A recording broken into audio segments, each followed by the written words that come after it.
अब गाजा में युद्ध रुक जाएगा और इसके लिए अमेरिका के राष्ट्रपति जो बाइडेन ने अपने विदेश मंत्री को इजराइल भेजा है। लेकिन एंटनी ब्लिंकन का विमान इजराइल में उतरने से पहले ही नेतन्याहू ने एक ऐसे अटैक का ऑर्डर दे दिया जिसके बाद सीज फायर की डील फेल होना पक्का माना जा रहा है। इजराइल के दुश्मन इसे नेतन्याहू का हिजबुल्लाह हथियार बता रहे हैं, जिसने एक बार फिर से आग उगली है।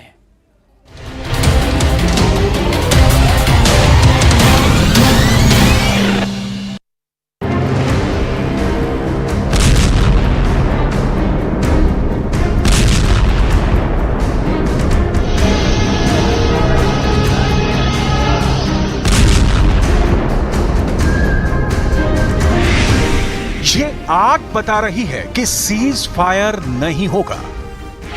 ये आग बता रही है कि युद्ध और तेज होगा। ये आग बता रही है कि ना इजराइल मानेगा ना हमास। गाजा से शुरू हुआ युद्ध अब पूरे पश्चिम एशिया को इसी आग में जला डालेगा।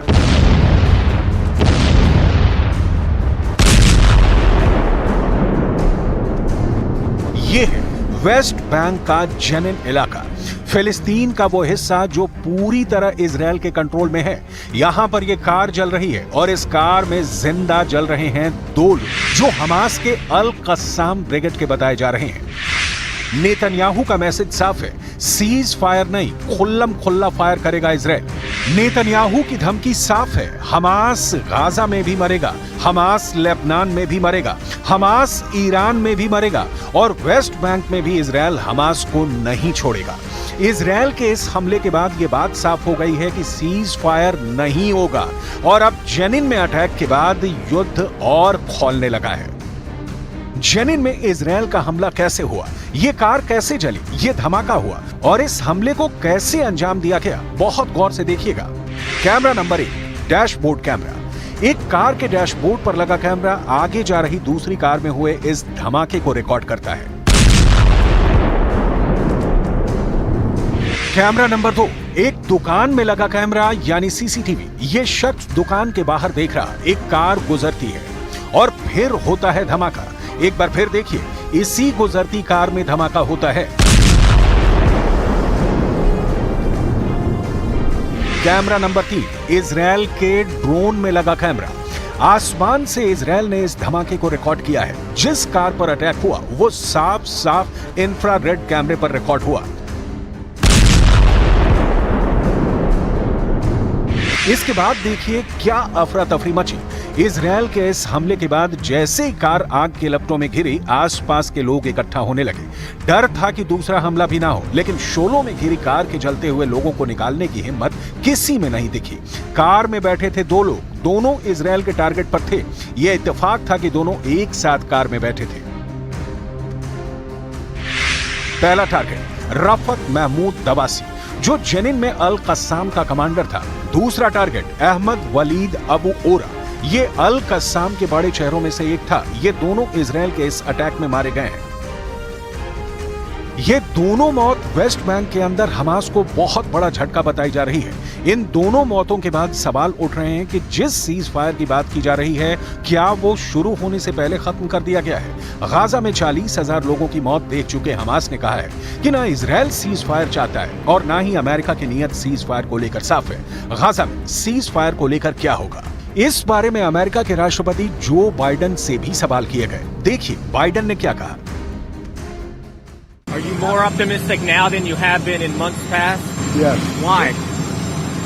I told you that. I give away what's going on. When would the ceasefire begin if you can get a deal?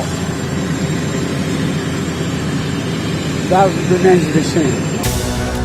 Biden की बातों में बहुत सस्पेंस है और गाजा में तबाही रुकी नहीं है। गाजा के जवायदा में इजराइल के एक ही हमले में 17 लोगों की मौत हुई है। मरने वालों में बहुत से बच्चे हैं। इजराइल ने दावा किया था कि जिस जगह मिसाइल से हमला हुआ वहीं हमास के लड़ाकू दस्ते मौजूद थे।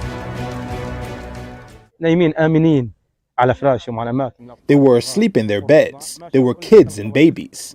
Then 3 missiles targeted their place. The place is obvious and known. It's known that Abu Jawad is a fish and meat merchant. If they target merchants, what about other people? ये तस्वीरें भी बता रही हैं कि वेस्ट बैंक के हालात Gaza से कम नहीं है। जो ताजा तस्वीरें और वीडियो आ रहे हैं, यहाँ जो कोहराम मचा है वो गाजा में तबाही वाले मीटर को तोड़ने जा रहा है। वेस्ट बैंक के अंदर इजराइल की सेना और फिलिस्तीनी गुटों के बीच जंग चल रही है। वेस्ट बैंक का जनीन इलाका, यहाँ की हर गली और हर मोहल्ले में फिलिस्तीनी लड़ाकों और इजरायली सेना के बीच युद्ध चल रहा है। फिलिस्तीन के स्वास्थ्य मंत्रालय के मुताबिक 7 अक्टूबर के बाद से वेस्ट बैंक में इजरायल के हमलों में 633 फिलिस्तीनी लोगों की मौत हो चुकी है। इन 633 में से 147 तो बच्चे बताए जा रहे हैं जिनकी उम्र 18 वर्ष से कम है, जबकि वेस्ट बैंक के अंदर इजरायल के हमलों में 5,500 लोग जख्मी हो चुके हैं। ये ऐसे आंकड़े हैं जो इजरायल के ऑपरेशन गाजा यानी नॉन स्टॉप बमबारी के बीच में छुप जाते हैं। गाजा की चीखों के बीच वेस्ट बैंक के मातम की आवाज दब चुकी है। सवाल है कि क्या ये आग रुक जाएगी या और ज्यादा बढ़ेगी। एक तरफ है फिलिस्तीन के वेस्ट बैंक में लगी आग और दूसरी तरफ की आग देखिए, ये है इजरायल की राजधानी तेल अवीव। वेस्ट बैंक में जिस आग ने सीज फायर की तमाम उम्मीदों को खत्म कर दिया है, तेल अवीव में वही आग नेतन्याहू के विरोध में जलाई जा रही है ताकि इजरायल की सरकार हमास के साथ बातचीत करे और 120 बंधकों को जल्दी से जल्दी रिहा करवाए। लेकिन क्या अब ये इतना आसान होगा? Almost a year and it's crazy and I'm saying that Ofer and the other 114 hostages are paying a political price because they could have come already with the deal so long time ago. So many people could have come alive instead of they're gonna come bodies dead, and it's a shame. And the blood will be on the Netanyahu and all the government. तेल अवीव में जुटे लोगों के हाथों में उन लोगों की तस्वीरें रहती हैं जो अब भी हमास के कब्जे में हैं। ये लोग उनकी फौरन रिहाई चाहते हैं, जो सीज फायर के बाद ही मुमकिन है, लेकिन युद्ध लंबा खिंचेगा तो सीज फायर ही होगा, ये बात पक्की है। אני שומע את הצמרת הביטחונית שאומרת לנו שהחמאס מפורק. זה הזמן לעסקה. גם החמאס רוצה את זה. גם איראן וחיזבאללה בשקט שלהם גם רוצים את זה. אם לא תהיה עסקה, תהיה מלחמה ארורה. ובמלחמה הארורה הזאת יודעים איך נכנסים, אבל לא יודעים איך יוצאים. 24 घंटे के अंदर इजरायल, गाजा और वेस्ट बैंक में जो कुछ हुआ उससे ये बात साफ है कि अब सीज फायर नहीं, खुल्ला फायर करेगा इजरायल। इजरायल बता रहा है कि अब हमास गाजा में भी मरेगा। ईरान और लेबनान के साथ वेस्ट बैंक में भी वो हमास को नहीं छोड़ेगा। वेस्ट बैंक के जनीन में अटैक के बाद ये युद्ध अब और खौलने लगा है। सीज फायर के रास्ते बंद हो रहे हैं।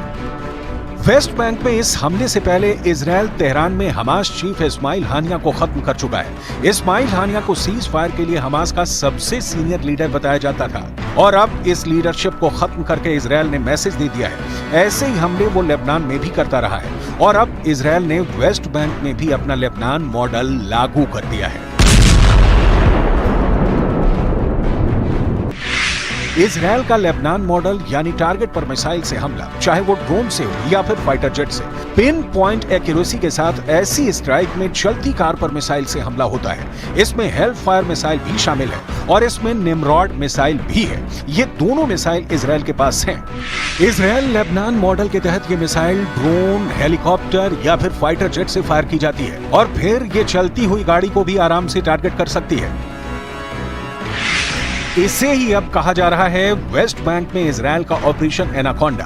गाजा के बाद वेस्ट बैंक में इजरायल और हमास के बीच बड़ा युद्ध शुरू हो चुका है। इजरायल के ऑपरेशन एनाकोंडा में इस वक्त पूरा वेस्ट बैंक जकड़ा जा चुका है।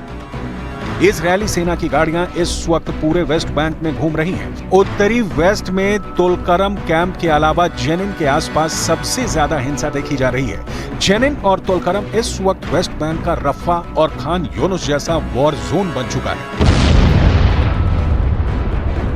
जिस तरह के इजरायली हमले गाजा के रफा कैंप के आसपास हो रहे हैं, कभी 80 तो कभी 100 से भी ज्यादा लोगों की जान जा रही है। ठीक वैसा ही ऑपरेशन अब इजरायल ने वेस्ट बैंक के तुलकरम इलाके में चला दिया है और इसका नाम है ऑपरेशन एनाकोंडा। गोलियों की बौछार, बारूदी सुरंगों के धमाके और गलियों में गोलीबारी की तस्वीरों ने पूरी दुनिया को परेशान कर दिया है। सवाल उठ रहा है, क्या इजरायल अब वेस्ट बैंक को दूसरा गाजा बनाना चाहता है? वेस्ट बैंक फिलिस्तीन का वो हिस्सा है जो गाजा से करीब 20 गुना बड़ा है और यहाँ करीब 30 लाख लोग रहते हैं जो फिलिस्तीनी हैं। यहीं से इजरायल को अब 7 अक्टूबर जैसे हमले का खतरा सता रहा है। ये पूरी दुनिया जानती है कि वेस्ट बैंक कहने को तो फिलिस्तीन में है, लेकिन उसके बड़े हिस्से पर इजरायल की सेना का कब्जा है। इजरायल धीरे धीरे अपने लोगों को वेस्ट बैंक में बसा रहा है ताकि वो फिलिस्तीनियों को कंट्रोल कर सकें और उनके इलाके वेस्ट बैंक और इजरायल के बीच बफर जोन के रूप में भी काम करें। चाहे वेस्ट बैंक का जेनिन हो या फिर तुलकरम का इलाका, यहाँ आए दिन इजरायल के खिलाफ प्रदर्शन होता है। इजरायल इन इलाकों को कंट्रोल करके भी यहाँ जूझता है क्योंकि इजरायल का विरोध यहाँ सबसे ज्यादा है। गाजा में इजरायल के विमान तबाही मचा रहे हैं, हजारों टन बम गिरा रहे हैं। इजरायल के हमले के बाद गाजा खंडहर में तब्दील हो चुका है, तो दूसरी तरफ वेस्ट बैंक में ऑपरेशन एनाकोंडा जारी है। आज पूरी दुनिया में इस युद्ध की चर्चा हो रही है। युद्ध को लेकर दुनिया 2 धड़ों में बंट गई है। एक धड़ा वो जो इजरायल की इस कार्रवाई को सही ठहरा रहा है, तो दूसरा वो जो इसे फिलिस्तीनियों पर जुल्म बता रहा है। गाजा के साथ ही इजरायल वेस्ट बैंक पर आहिस्ता आहिस्ता आगे बढ़ रहा है। वेस्ट बैंक में इजरायल के ड्रोन से मिसाइल हमले किए जा रहे हैं। ये बात जाहिर है कि गाजा के बाद इजरायल के निशाने पर अब वेस्ट बैंक है, क्योंकि गाजा में हमास से निपटने के साथ साथ इजरायल अब वेस्ट बैंक पर पूरी तरह कंट्रोल चाहता है। लेकिन वक्त के साथ इस युद्ध में और खून बहने वाला है। तस्वीरें यही साबित करती हैं।